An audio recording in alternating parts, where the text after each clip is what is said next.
Hi everyone. Goodness me, it's a hot day today, isn't it? We are back with Anjali Rouse, the boy at the back of the class. Yesterday we read chapter 22, I think. Yep, Worldwide Whispers. So today we're on chapter 23. Brendan the Bully and the breaking news. Not Brendan the Bully. Wonder why he's come back into the story. Let's find out. There are some days that you never ever want to forget, like birthdays and school trip days and adventure days. And there are other days when you want to forget everything that ever happened. Like when a bully bullies you, or a grown-up tells you off for doing something you didn't do, or when someone you love most in the world suddenly dies. And then there are roller coaster days. Those are days when one moment you're so happy that you feel like it's your birthday, but then the next you feel so sad that you want to hide in your bed until everything's over. That Friday. So, guess who's back? Who wants to join in again? You going to listen? Yeah, I wanted to say something because they tell me. Okay, I'm just doing my reading. That Friday, the day after we had learnt about the Worldwide Whispers, was a roller coaster day. After the morning register, Mrs. Khan suddenly told everyone to leave their things on their desks because we had to go to an emergency school assembly. We only ever had an emergency assembly if something bad had happened, like a fight, or if something's been stolen from a teacher.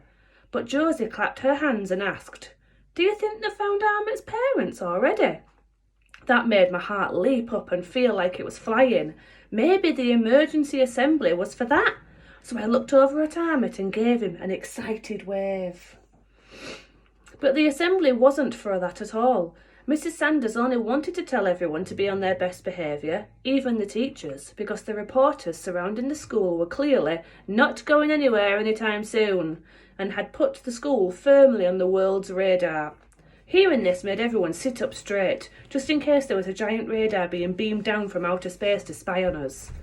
Then Mrs. Sanders said that if anyone spoke to a reporter about me or Tom or Amit, or asked us any questions about what had happened, the police would know, and they might be expelled. This made everyone turn around and stare at us, and I could hear Jenny saying loudly, "See, told you it was true. They did break into the Queen's house." And someone else replied, "They should have worn a mask, then they wouldn't have been caught." But we didn't mind, and Josie and Tom even started acting like famous people and began waving at everyone.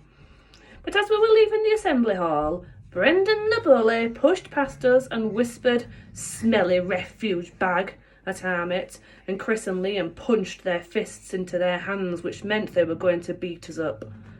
I thought we should tell Mrs. Khan and Mrs. Sanders right away, but Amit told me not to. He said bullies that just talk are better than bullies that actually punch, because words don't hurt as much. I don't agree. Dad always used to say that words can hurt more than punches, because when you get a bruise or a bump after being punched, it disappears after a while, and you can forget all about it. But words can stick around for a long time, and the meanest words stick around the longest. I agree with our narrator there. Tom didn't think Amit was right either, and said we should pull down Brendan the Bully's pants in PE. Sit up. Josie thought we should save up all our pocket money and pay one of the bigger bullies to bully him for us. But then Michael said that bullying a bully was silly, and that we should just ignore him. So that's what we all agreed to do. Except we couldn't. Because at first break, Brendan the Bully started to do something which made me hate him even more than anything I had ever hated in my whole life. Even Beetroot and Mr. Irons. Mrs. Khan says we should never ever hate anyone because hating someone can eat up your insides and gives you heart disease. But sometimes you can't help it. And I especially couldn't help it when I heard Brendan the Bully and Liam and Chris singing the song they made up. The song went like this. "Amit the refugee smells like poo, so we're gonna stuff him in a bag and flush him down the loo." I got so angry that as soon as I heard it, I shouted at them to shut up and leave Amit alone, and so did Michael and Josie and Tom. But that only made them sing it louder and louder and louder, which made Amit's face get redder and redder. I looked around for a teacher to tell, but Mr. Irons was the only teacher I could see on duty, and I could see right away that he had heard Brendan the Bully's song too, and he wasn't going to do anything about it. He just stood and watched us with his nose in the air.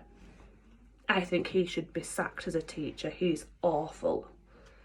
By the time Brendan the Bully had begun to sing the song for the 4th time, I think all of us had forgotten what Mrs. Sanders had said about everyone being on their best behaviour and the giant radar and about there being lots of reporters everywhere, because suddenly, without even thinking about it, I made a running lunge for Brendan the Bully, and Tom and Josie and Michael did the same.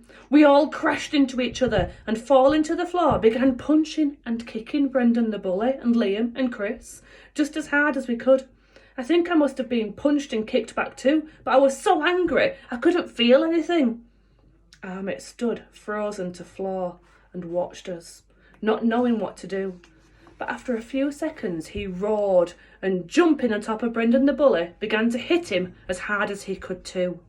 The fight didn't last more than a minute, because a few seconds after we'd all fallen on the floor, we could hear a whistle hurrying our way and clicking noises like camera buttons being pressed as lots of pairs of hands started to pull us away.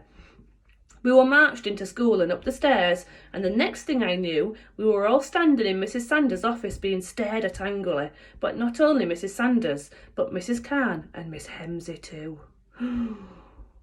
Should they have done that?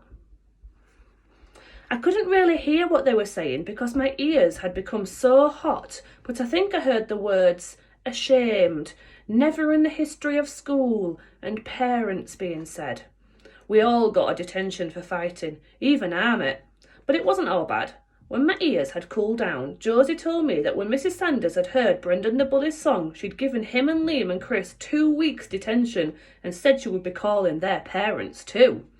But as it turned out, Brendan the Bully's punishment was more serious than even we could have imagined, because by that very evening, Brendan the Bully and Mr. Irons were breaking the news.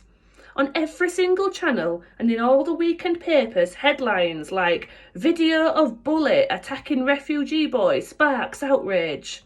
And another one said, "Teacher stands aside as school bully threatens refugee boy." And "School bully talks trash talks refugee child."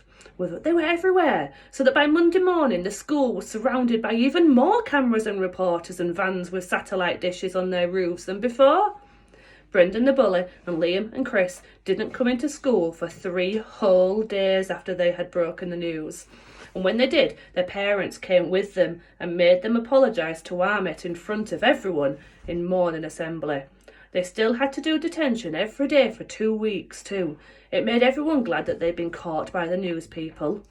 Listen to this last bit. Brendan the Bully's been in trouble. It's about time. It's good, isn't it? Put all laugh down a second. Brendan the Bully still looked at Amit with a horrible scowl on his face whenever he thought no one could see him. And one time in the lunch hall, he walked right up to Amit with his fists clenched as if he wanted to punch him.